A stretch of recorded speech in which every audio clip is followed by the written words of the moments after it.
Eichenwald se hundía en el silencio del atardecer, un pueblo olvidado entre colinas cubiertas de espesos bosques.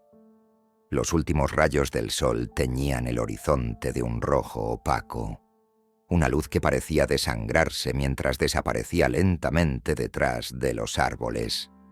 Las casas de madera, inclinadas por los años y cubiertas de musgo, parecían observar la plaza central con resignación, como guardianes cansados de un mundo que ya no les pertenecía. La iglesia, con su torre inclinada y la cruz oxidada en la cima, era la única estructura que parecía desafiar el tiempo, aunque incluso su campana emitía un sonido apagado, más un susurro que un llamado a la fe. Los aldeanos se movían con rapidez, cerrando puertas y ventanas, asegurándose de que ni una sola rendija dejara pasar el aliento helado que venía del bosque. Este no era un frío común, era un aire pesado, cargado de algo indescriptible, algo que los más ancianos del pueblo aún recordaban de historias que les habían contado sus propios abuelos.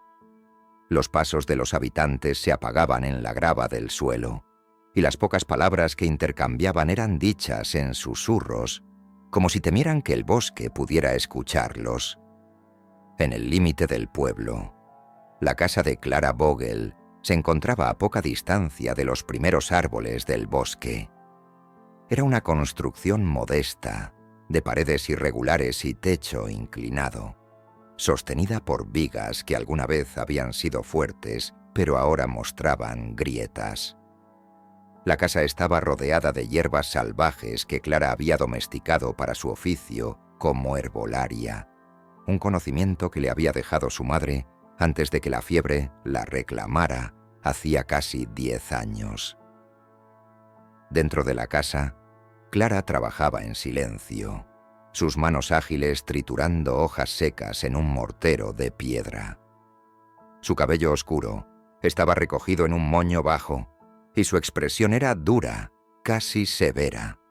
La quietud de la habitación solo era rota por el suave crujido de las hojas y el leve sonido del viento que se filtraba a través de las rendijas de las ventanas. Matías, su hermano menor, no estaba en casa. Esto no la sorprendía. Matías era impulsivo, siempre en busca de cualquier excusa para escapar de las restricciones que Clara intentaba imponer. Desde que sus padres habían muerto, ella había tomado el papel de protectora, aunque la responsabilidad pesaba más de lo que estaba dispuesta a admitir. Afuera, el crepúsculo cedía paso a la noche, y con ella llegaba la niebla, una niebla espesa que se alzaba desde el suelo como si la tierra misma exhalara su aliento. Desde la ventana de su cocina, Clara observó cómo la niebla envolvía los árboles más cercanos, transformándolos en figuras informes y amenazantes. Había algo en el aire esa noche, algo que parecía susurrar en un idioma olvidado. Cerró las cortinas con un movimiento brusco y regresó a su trabajo, intentando ignorar la creciente inquietud que se arrastraba por su mente. En algún lugar del bosque, Matías caminaba junto a Jacob y otros 2 chicos, sosteniendo una antorcha cuyo fuego temblaba con cada paso que daban. El suelo estaba cubierto de hojas secas y las ramas crujían bajo sus botas. Los otros reían en voz baja, pero sus risas no alcanzaban a disipar la atmósfera opresiva que los rodeaba. El bosque, que durante el día parecía un lugar inofensivo, ahora se alzaba sobre ellos como un gigante dormido, cada árbol convertido en una figura siniestra. La niebla se espesaba a medida que avanzaban, y el aire se volvía más frío. Aún podían ver el río, un hilo oscuro que brillaba débilmente bajo la luz de la luna, pero el camino se hacía más incierto. Jacob, siempre arrogante, caminaba al frente, asegurando que no tenían nada que temer. Sin embargo, incluso él comenzaba a mirar hacia los árboles con más frecuencia, como si esperara que algo saliera de entre las sombras. El viento cesó de repente, y con él todos los sonidos del bosque. No había insectos, ni el canto de los búhos, ni el murmullo del río. Todo quedó en silencio, un silencio que parecía absorber incluso el ruido de sus propios pasos. Matías sintió como un escalofrío recorría su espalda, un frío que no tenía que ver con la temperatura del aire.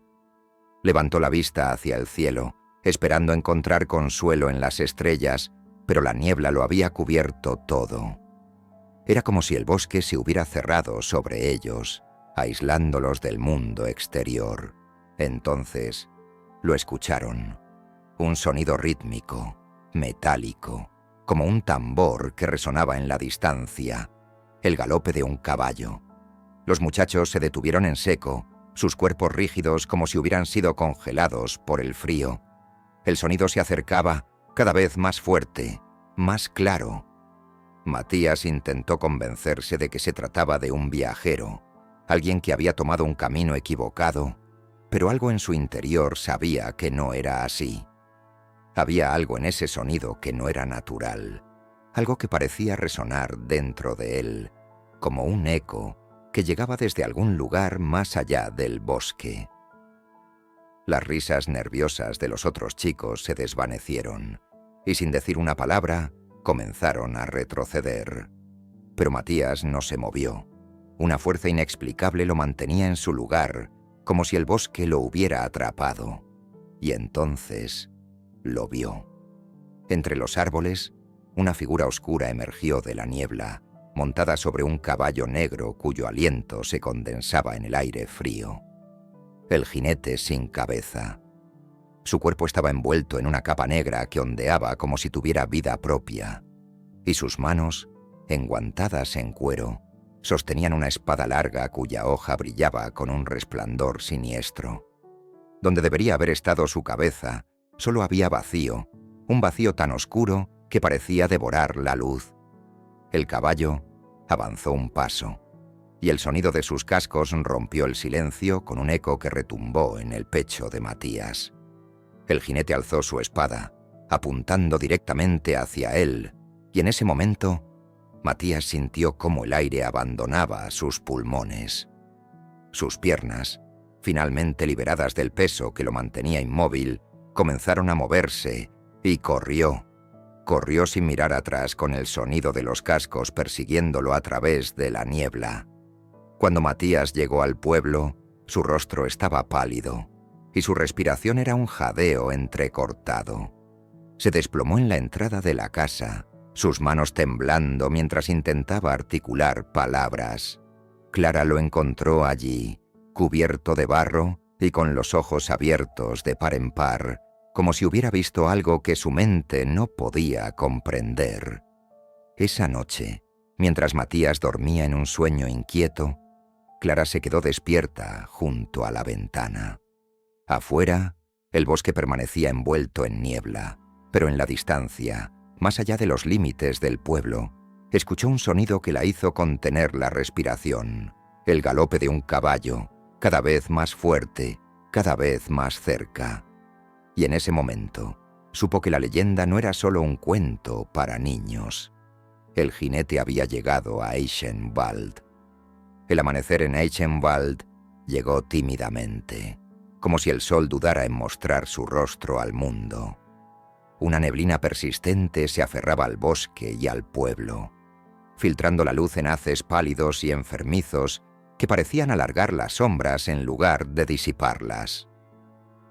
En el centro del pueblo, la iglesia permanecía en silencio, su campana inmóvil como si respetara el aire pesado que envolvía a los aldeanos, quienes se movían con la cautela de quienes temen romper un pacto implícito con lo desconocido. A pesar de la calma aparente, había una inquietud subyacente. Los susurros corrían de casa en casa, como un río subterráneo. Los rumores sobre la aparición del jinete sin cabeza se propagaron rápidamente, llevados por las lenguas de los ancianos, que recordaban las viejas historias con una precisión inquietante. Algunos afirmaban que el jinete había sido visto antes, décadas atrás, y que su llegada siempre precedía un desastre.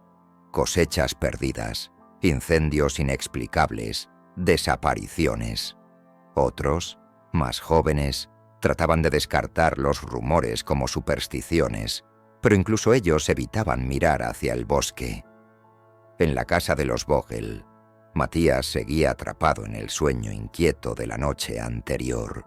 Sus palabras murmuradas, incoherentes, escapaban de sus labios como fragmentos de una pesadilla que no quería abandonar su mente. Clara lo observaba desde la puerta, con los brazos cruzados y el ceño fruncido. El miedo aún resonaba en ella, pero lo que más la preocupaba era la incertidumbre. Había algo en la manera en que Matías hablaba del jinete que no podía ignorar, algo que le hacía pensar que esto no era una simple alucinación de un chico asustado. En la mesa de la cocina, el anciano Martin se sentaba en silencio.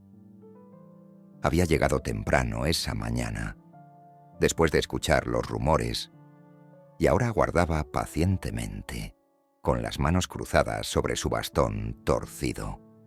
Era el hombre más viejo del pueblo, con un rostro tan surcado por arrugas que parecía un mapa de todos los inviernos que había sobrevivido. Aunque muchos lo consideraban un contador de historias, Clara sabía que había algo más en sus palabras, una verdad oculta bajo las capas de superstición. «Si el jinete se ha mostrado», dijo finalmente Martin, rompiendo el silencio, «no es por casualidad. Su aparición siempre tiene un propósito». Clara se giró hacia él, dejando escapar un suspiro de frustración. Quería respuestas, no enigmas. Pero Martin no se apresuró a continuar. En cambio, se inclinó hacia adelante, sus ojos hundidos brillando bajo las sombras de sus cejas. «Las historias son ciertas», dijo con voz grave. «El jinete no es un espectro que aparece al azar. Es un alma atrapada, buscando justicia o venganza. Y si se ha fijado en Matías, significa que hay algo en su sangre, algo en su historia que lo conecta con él». Clara sintió un escalofrío recorrerle la espalda. La idea de que la aparición del jinete pudiera estar vinculada a su familia era absurda, pero no podía ignorar la seriedad en la voz de Martin. El anciano continuó, señalando con un dedo tembloroso hacia la ventana que daba al bosque. «El jinete es un eco de lo que ocurrió hace mucho tiempo.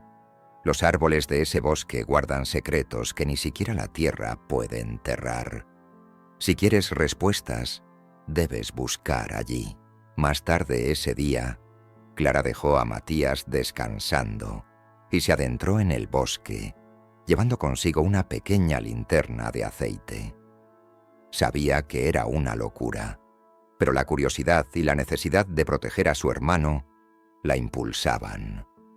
Cada paso que daba sobre las hojas caídas parecía resonar como un tambor en el silencio del bosque. Los árboles se alzaban como gigantes a su alrededor, y la niebla danzaba entre sus raíces, moviéndose como si tuviera vida propia. El bosque no era un lugar desconocido para ella. Había pasado incontables días recolectando hierbas y hongos en sus márgenes, pero algo había cambiado. El aire estaba más pesado, más denso, como si el lugar hubiera sido invadido por una presencia invisible. A medida que avanzaba, vio cosas que antes no había notado. Marcas en los troncos de los árboles, símbolos tallados que parecían parte de un lenguaje olvidado. El camino la llevó hasta un claro, donde el suelo estaba marcado con surcos profundos, como si un caballo hubiera galopado allí repetidamente. Se arrodilló para examinar las marcas, notando que el suelo estaba helado al tacto. Cerca de los surcos, encontró algo que la hizo retroceder. Un trozo de metal oxidado, parte de una armadura, cubierto de una pátina verdosa por los años. Un sonido repentino la hizo girarse. El crujido de una rama. Se levantó rápidamente, sosteniendo la linterna frente a ella. No había nadie, pero el bosque parecía contener el aliento. Clara sintió que algo la observaba, algo que se escondía entre las sombras de los árboles. Decidió regresar al pueblo. Esa noche, Clara examinó el trozo de metal bajo la luz de una vela. Era un fragmento pequeño, pero los grabados que aún se distinguían le daban un aire ceremonial. Podría haber pertenecido a un soldado, o quizás a un caballero, alguien con rango. Era un detalle que encajaba demasiado bien con las historias del jinete, y eso solo aumentaba sus temores. Matías despertó poco después, con la mirada perdida y el cuerpo rígido. Cuando Clara se sentó junto a él, lo encontró inquietantemente callado. Finalmente, habló, sus palabras lentas y quebradas. «No ha terminado», susurró. «Lo escucho, Clara. Cada noche. El galope. Está aquí por mí». Antes de que Clara pudiera responder, un ruido sordo resonó fuera de la casa. Era el mismo sonido que Matías había descrito, el galope de un caballo, cada golpe de los cascos como un latido que hacía vibrar las paredes. Corrió hacia la ventana, pero no vio nada, solo la niebla que cubría el pueblo. Sin embargo, el sonido continuaba, acercándose como si algo invisible estuviera recorriendo las calles. El anciano Martin apareció en la puerta poco después, con el rostro pálido y la respiración entrecortada. Sostenía un libro viejo, de páginas amarillentas, que colocó sobre la mesa con manos temblorosas. «Esto es lo que buscas», dijo. «Los registros antiguos de la iglesia. Tal vez aquí encuentres lo que necesitas». Clara abrió el libro, pasando las páginas con cuidado hasta que encontró lo que buscaba. Un nombre. Johann Vogel, un antepasado de su familia, mencionado en conexión con una traición durante una guerra local. Las palabras eran vagas, pero había algo en ellas que hizo que la habitación se sintiera más fría. Esa noche, mientras Clara leía el manuscrito y Matías intentaba descansar, ambos escucharon un sonido que les heló la sangre, un crujido en el techo, seguido por un golpe pesado en el suelo. Cuando Clara se asomó por la ventana, no vio nada, pero la sensación de ser observada era innegable. Antes de cerrar el libro, Clara notó una última anotación al margen, escrita con una letra apresurada. «El jinete no busca solo a los culpables, sino a los que llevan la marca de su sangre. Si lo has visto, ya es demasiado tarde». Las llamas de la vela parpadearon, y en el silencio que siguió, el sonido de los cascos resonó una vez más, esta vez justo fuera de la puerta. El tercer día desde la aparición del jinete amaneció envuelto en un manto gris. La niebla que cubría el bosque parecía haberse extendido hacia el pueblo, ahogando los colores del paisaje hasta dejarlos reducidos a tonos apagados de marrón y negro. Ni siquiera los gallos cantaron al amanecer, como si la llegada del jinete hubiera silenciado no solo los sonidos del bosque, sino también el ciclo natural de la vida en Eichenwald. Los aldeanos despertaron con la misma inquietud que los había acompañado desde la noche anterior.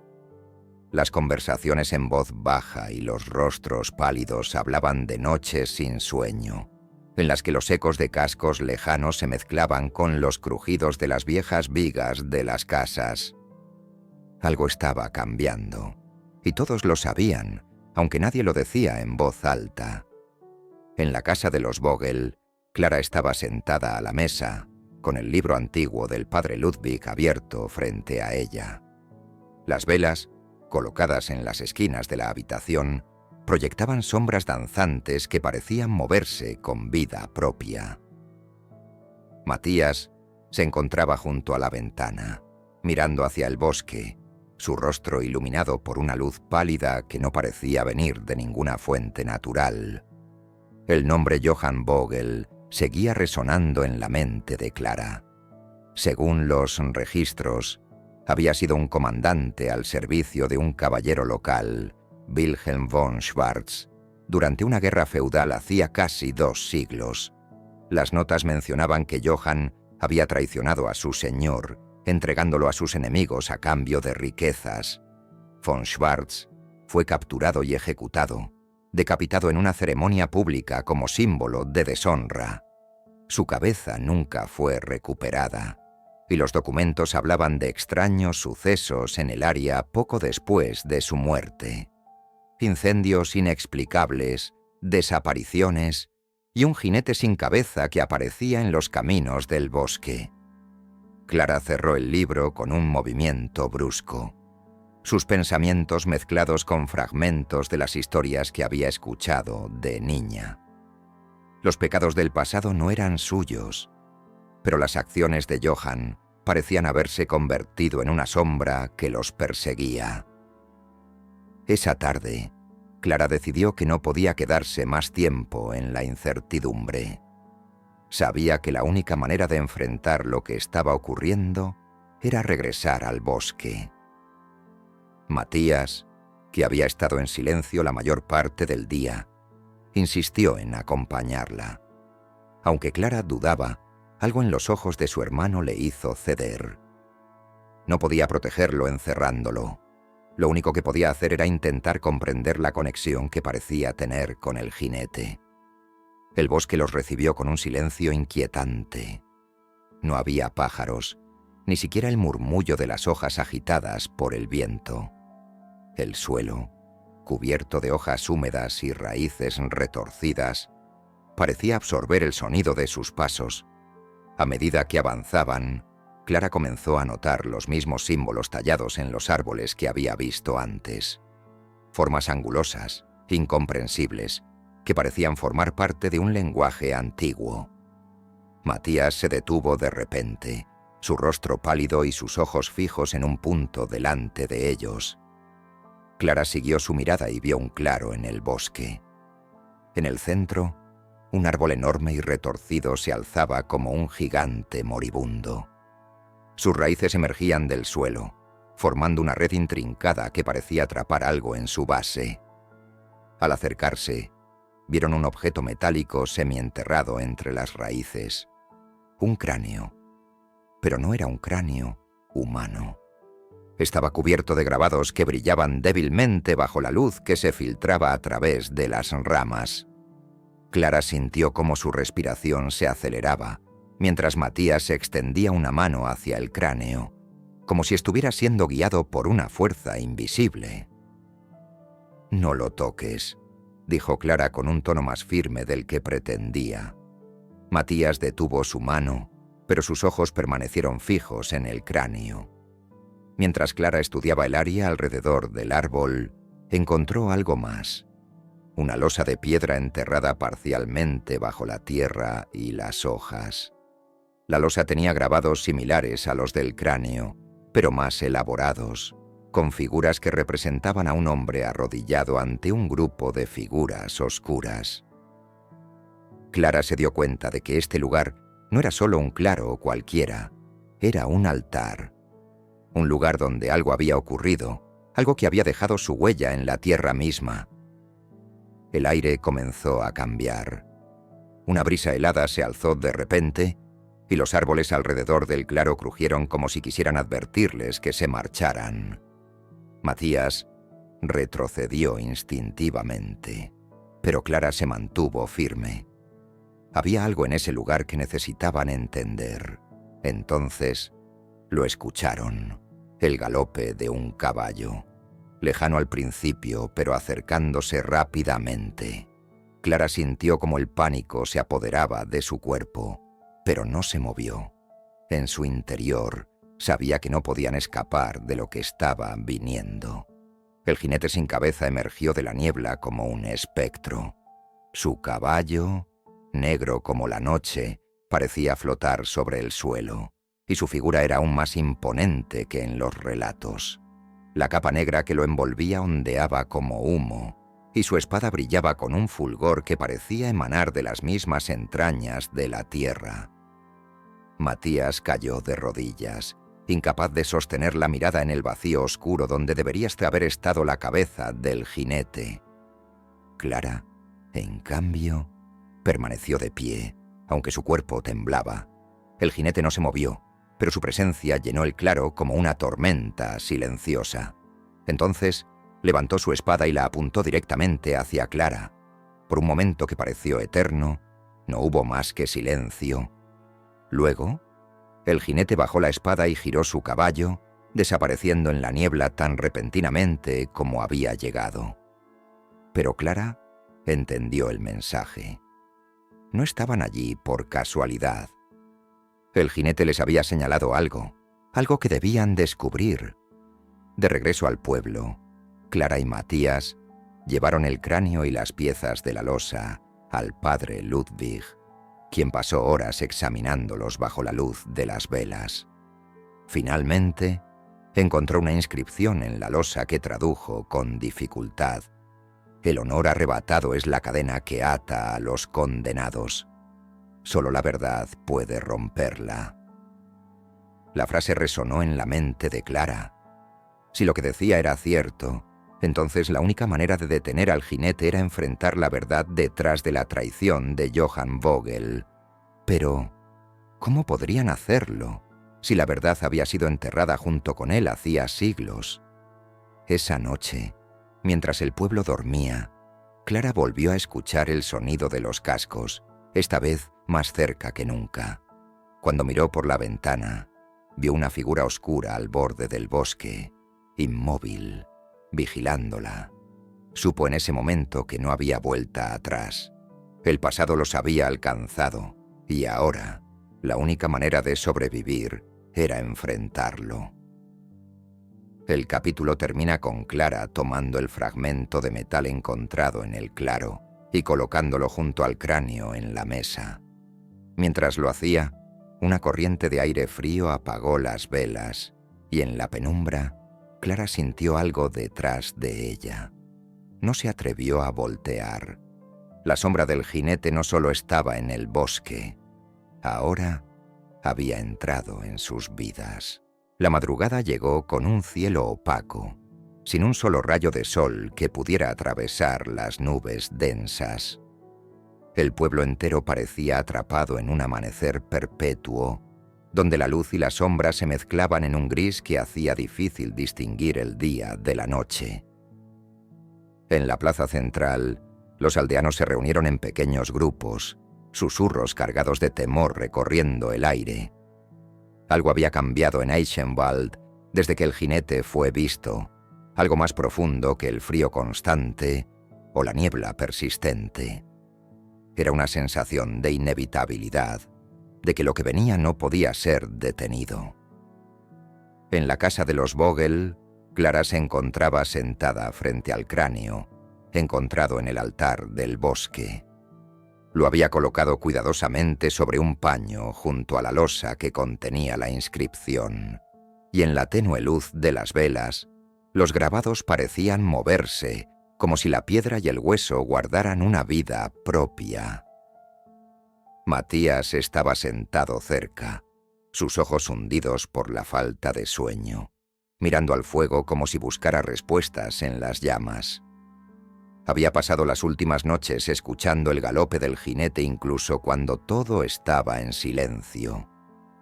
Para él, el sonido no era solo un eco, era un llamado que sentía en lo más profundo de su ser. Clara había pasado la noche revisando nuevamente los registros que el padre Ludwig había encontrado en la iglesia. Entre las páginas amarillentas y quebradizas, había encontrado fragmentos de la historia de Wilhelm von Schwarz, escritos en una mezcla de latín y alemán arcaico. Wilhelm había sido un caballero leal, conocido por su valentía y honor, pero también por la crueldad con la que había castigado a los traidores. Según los relatos, su ejecución había sido un acto de traición en sí mismo, perpetrado por hombres en quienes había confiado. Johann Vogel, su antepasado, había sido el primero en conspirar contra él.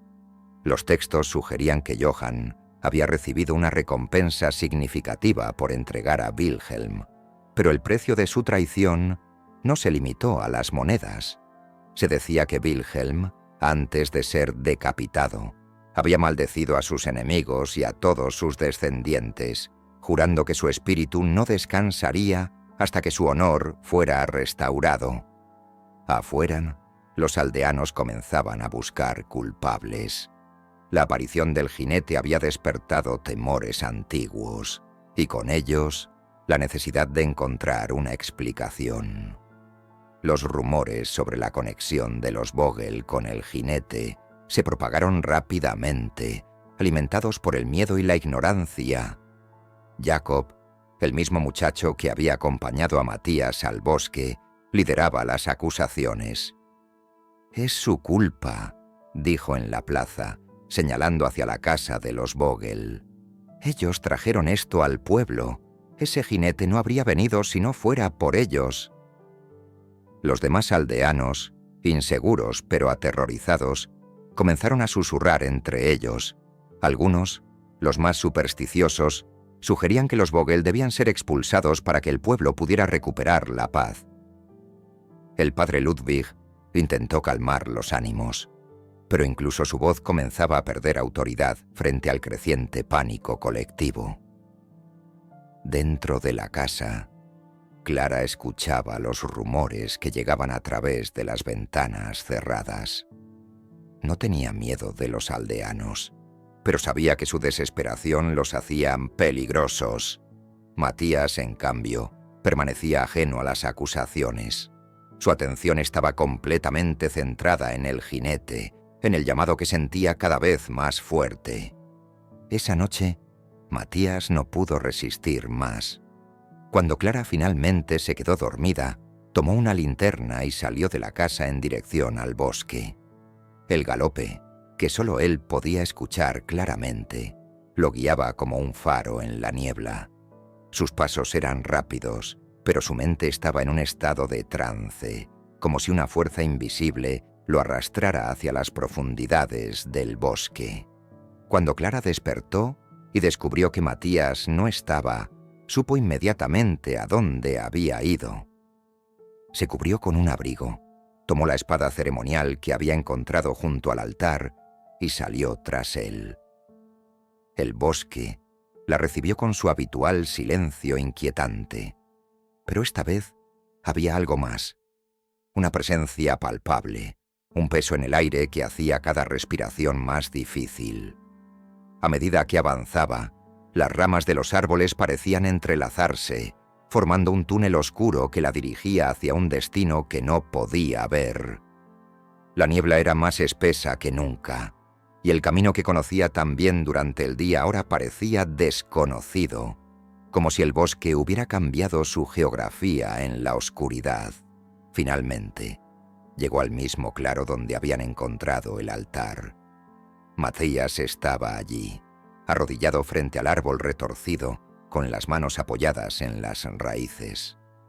El cráneo yacía frente a él, brillando con un resplandor tenue que parecía emanar de su interior. Clara sintió como el miedo se apoderaba de su cuerpo, pero avanzó lentamente, manteniendo la espada en alto. «Matías», susurró, pero él no se movió.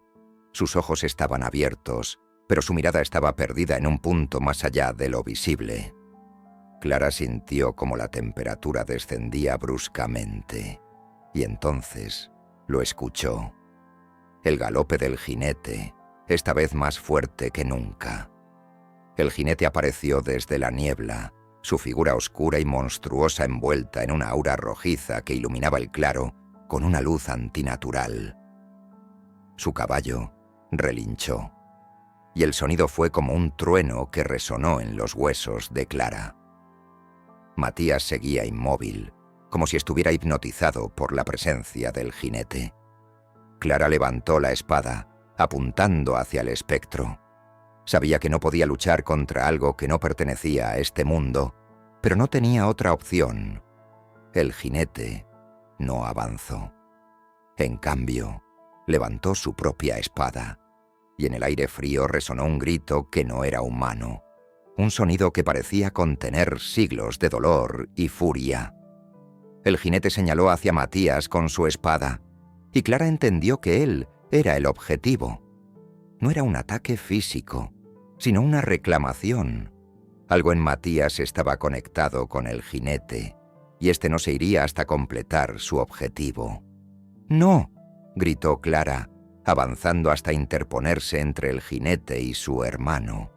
La espada ceremonial brilló débilmente en sus manos, y el jinete pareció detenerse, como si reconociera el objeto. El aire se llenó de susurros, voces que no pertenecían a ninguna garganta humana. La losa del altar comenzó a brillar, y el cráneo emitió un resplandor que creció hasta envolver a Matías. Clara sintió como la fuerza del jinete se intensificaba, como si todo el bosque se estuviera preparando para aplastarla. Pero entonces, algo cambió. En el último instante, Matías cayó hacia atrás, como si hubiera sido liberado de un hechizo. El jinete se detuvo, inmóvil frente a ellos, su espada bajando lentamente. Clara entendió que no se había rendido. Estaba esperando. No podían continuar así. Necesitaban respuestas. Antes de que el jinete desapareciera una vez más en la niebla, Clara escuchó un susurro que parecía surgir de todas partes a la vez. El pasado no puede ser enterrado. Encuentra la verdad o enfrenta mi ira. De vuelta en el pueblo, Clara y Matías regresaron al altar con el padre Ludwig, decididos a desentrañar el misterio que los rodeaba. Pero cuando llegaron, encontraron algo nuevo en el altar. Una espada enterrada hasta la mitad en el suelo, su hoja cubierta de runas que no reconocían. En la empuñadura había un símbolo, el escudo de Wilhelm von Schwarz. El pasado se estaba desenterrando, y el tiempo para detener la furia del jinete se agotaba. La noche había envuelto a Eichenwald con un manto más pesado que nunca. La niebla, más espesa y asfixiante, parecía arrastrarse entre las casas como una bestia viva, llenando cada rincón con una humedad helada que empapaba las paredes y el alma de los aldeanos. En el centro del pueblo, las pocas luces de las ventanas parecían pequeñas y distantes, como si la oscuridad estuviera a punto de consumirlas. Clara y Matías, acompañados por el padre Ludwig, habían regresado al altar en el bosque, un lugar que ahora parecía un campo de batalla entre el pasado y el presente. El cráneo encontrado previamente y la losa con la inscripción seguían allí. Pero lo que más llamó su atención fue la espada, enterrada hasta la mitad en la tierra frente al altar. La hoja parecía vibrar con una energía oscura, y las runas que cubrían su superficie emitían un resplandor débil, como si respondieran a la presencia de quienes la observaban. El padre Ludwig, con su rostro marcado por la fatiga y la preocupación, se arrodilló junto al altar para examinar las runas. Clara permanecía de pie, con los brazos cruzados, intentando mantener la compostura. Matías, por su parte, miraba la espada con una mezcla de fascinación y miedo. Era como si algo dentro de él estuviera siendo atraído hacia ella, como si la energía que emanaba de la hoja resonara con algo en su interior. «Esto no es solo un arma», murmuró Ludwig, sus dedos trazando las líneas de las runas. «Es un símbolo, un fragmento de lo que Wilhelm von Schwarz dejó atrás. Esta espada no solo es suya, es parte de su juramento, de su esencia». Clara miró al sacerdote con incredulidad. «¿Quieres decir que esta espada está conectada con su espíritu? ¿Que su maldición está aquí, en este altar?» El sacerdote asintió lentamente. La inscripción lo dice claramente. El honor arrebatado es la cadena que ata a los condenados. Solo la verdad puede romperla. La espada es parte de esa cadena, y mientras esté aquí, su espíritu estará atado a esta tierra. Pero hay algo más. Ludwig levantó la vista hacia Clara con una expresión grave. «Esta espada no puede ser retirada por cualquiera. Solo alguien de su linaje o de aquellos que lo traicionaron puede empuñarla». Matías dio un paso atrás instintivamente, pero sus ojos permanecieron fijos en la espada. Clara sintió un nudo en el estómago. Sabía lo que esto significaba, pero no estaba dispuesta a aceptarlo. Mientras Clara y los demás estudiaban la espada, un ruido lejano rompió la quietud del bosque. Era un murmullo creciente, como el murmullo de una multitud que se acercaba. Clara giró la cabeza hacia el sonido, su corazón acelerándose. Pocos minutos después, las antorchas comenzaron a aparecer entre los árboles. Eran los aldeanos, liderados por Jacob, quien sostenía una antorcha con una mano y un cuchillo con la otra. «¡Ahí están!», gritó Jacob, su voz cargada de ira y miedo. Sabía que estaban escondiendo algo. Ellos son los responsables de todo esto. El grupo de aldeanos, armado con herramientas de granja y antorchas, se acercó al altar. Sus ojos, reflejando la luz de las llamas, estaban llenos de pánico. Para ellos, Clara, Matías y Ludwig eran los culpables de la llegada del jinete. El miedo los había convertido en una turba dispuesta a cualquier cosa. Clara levantó las manos en un intento de calmar la situación. «Esperen, no somos responsables de esto. Estamos tratando de detenerlo». Pero Jacob no estaba dispuesto a escuchar. Dio un paso adelante, señalando con su cuchillo hacia el altar. «Esa espada es la fuente de todo. Si la destruimos, el jinete desaparecerá». El padre Ludwig intentó intervenir. «No entiendes lo que dices. Esa espada no es solo un objeto. Es parte de una maldición que no se romperá con violencia. Necesitamos encontrar la verdad». Jacob se burló, su rostro retorcido por el odio. «¿La verdad? La verdad es que ustedes trajeron esta maldición al pueblo, y la única manera de salvarnos es deshacernos de ustedes». Antes de que pudiera continuar, un sonido ensordecedor llenó el aire. El galope del jinete. Los cascos resonaron como truenos, y el bosque entero pareció estremecerse bajo su fuerza.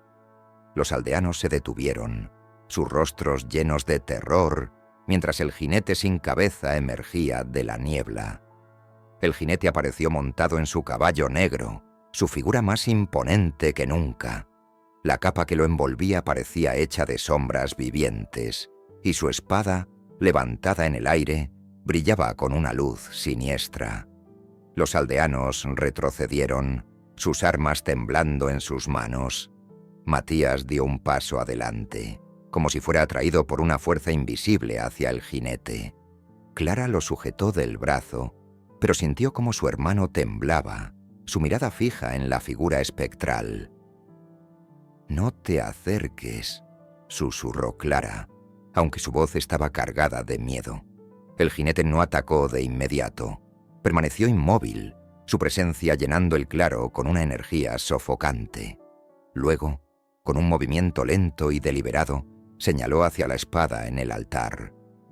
Clara entendió lo que quería. El jinete no se iría hasta que la espada fuera retirada, hasta que el ciclo de su maldición fuera completado. Matías, con los ojos vidriosos y el rostro pálido, se soltó del agarre de Clara y avanzó hacia el altar. Clara intentó detenerlo, pero el padre Ludwig la sostuvo. «Déjalo. Esto es lo que el jinete quiere». Matías se arrodilló frente a la espada, sus manos temblorosas acercándose al mango. Cuando finalmente la tocó, una corriente de energía lo recorrió, y el claro entero se llenó de una luz cegadora. El jinete lanzó un grito que resonó como una tormenta, y el aire se llenó de susurros, voces que hablaban en un idioma desconocido.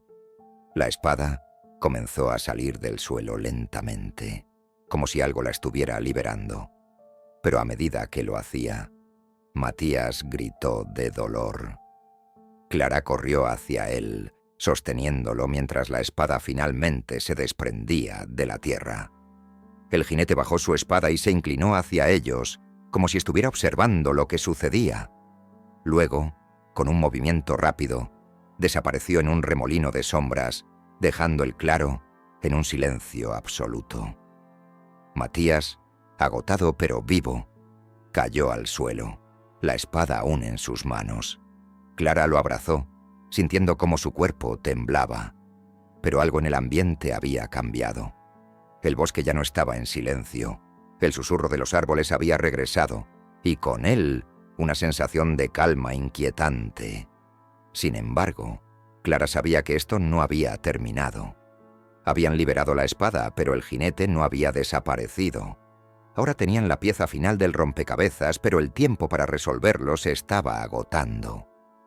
Cuando levantaron la vista hacia el altar, notaron una nueva inscripción grabada en la losa, escrita en sangre fresca.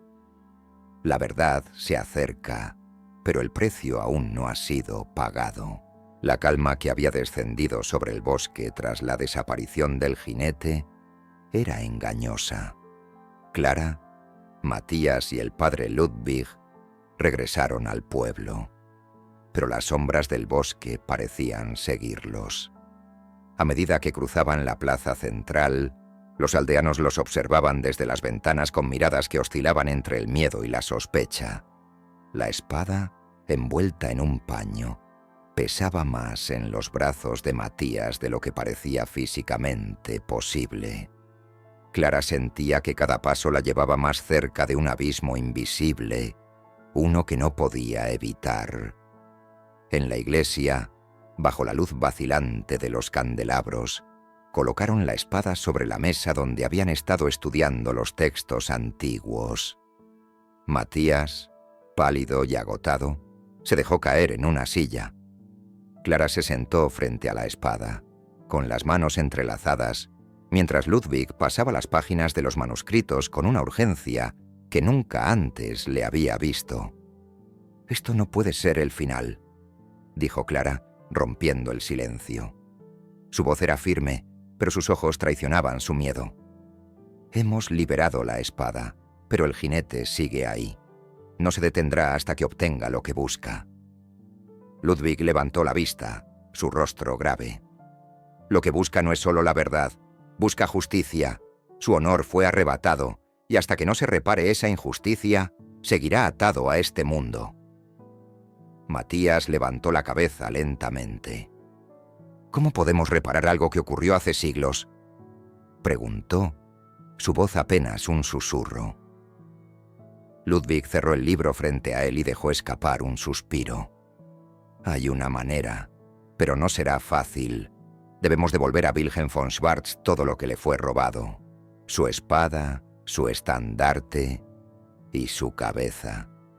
El amanecer siguiente los encontró nuevamente en el bosque. Clara llevaba la espada en su espalda, asegurada con una correa improvisada, mientras Matías cargaba una linterna y Ludwig llevaba un pequeño libro de oraciones. Habían dejado atrás el miedo de los aldeanos, quienes ahora observaban su partida con una mezcla de alivio y resignación. Jacob no se atrevió a detenerlos. Sabía que cualquier intento de intervención sería inútil frente al peso del destino que los seguía. El bosque estaba extrañamente vivo. Los árboles crujían con cada ráfaga de viento, y los sonidos de los animales que antes habían desaparecido ahora los rodeaban, como si el bosque estuviera observándolos. A medida que avanzaban, el camino los llevó más profundamente de lo que nunca antes habían llegado, hasta un lugar donde las raíces se alzaban del suelo como dedos esqueléticos. Finalmente, llegaron a un claro que no habían visto antes. En el centro, un monolito de piedra se alzaba sobre una base cubierta de musgo. Sobre él descansaba un casco roto y oxidado, claramente diseñado para un caballero. Clara supo inmediatamente que ese era el lugar donde Wilhelm había caído. Matías se acercó primero, sus pasos lentos pero decididos. Cuando tocó el casco, un grito resonó en el aire, un sonido gutural que parecía venir de todas partes a la vez. El jinete apareció en el borde del claro, su presencia tan intensa que el aire pareció congelarse. El jinete avanzó lentamente hacia ellos, su espada alzada y la oscuridad girando a su alrededor como una tormenta. Clara desenvainó la espada ceremonial y la sostuvo frente a ella, pero sus manos temblaban.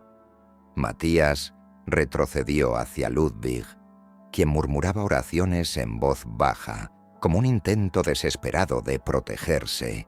Clara dio un paso adelante, manteniendo la espada frente a ella. «No somos tus enemigos», dijo, su voz temblorosa pero firme. «Estamos aquí para corregir el pasado, para devolver lo que te pertenece». El jinete se detuvo, su espada bajando ligeramente. Por un momento, el claro quedó en un silencio absoluto. Luego, con un movimiento lento, el jinete extendió una mano hacia la espada que Clara sostenía. Clara, respirando profundamente, la levantó y la colocó frente al monolito, junto al casco. La luz del claro cambió. El cielo, antes gris y opaco, se iluminó con un resplandor anaranjado, como si el amanecer hubiera regresado para presenciar el desenlace. Pero el jinete no desapareció. En cambio, levantó su espada y la apuntó directamente hacia Matías. Matías lo entendió antes de que Clara pudiera reaccionar. «Es por mí, mi sangre. Él no descansará hasta que se enfrente al legado de Johann Vogel». Antes de que Clara pudiera detenerlo, Matías avanzó hacia el jinete. El espectro bajó su espada lentamente, como si reconociera el coraje del muchacho. Matías extendió una mano hacia él, y al hacerlo, el jinete inclinó la cabeza inexistente. Luego, Matías colocó su otra mano sobre el casco en el monolito. Un destello cegador envolvió el claro, y Matías gritó.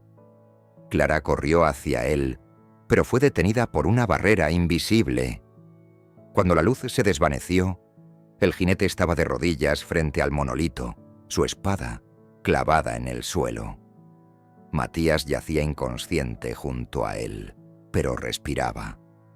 La figura del jinete comenzó a desmoronarse, como cenizas llevadas por el viento.